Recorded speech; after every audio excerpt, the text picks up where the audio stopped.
ini dia small Pratt bucket. Allah, comelnya dia ni. Ada warna orange, ada warna hitam dan juga warna pink.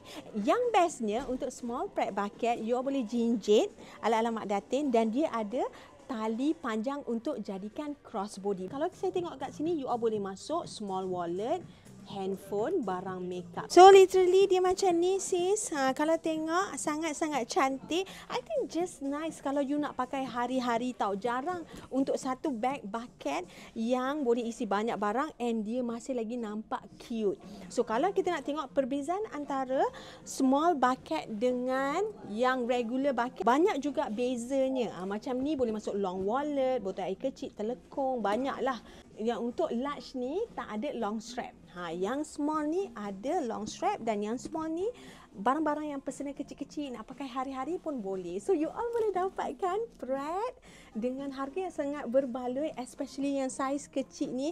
Ada 3 warna, hitam, orange dan juga pink. Dapatkan sekarang.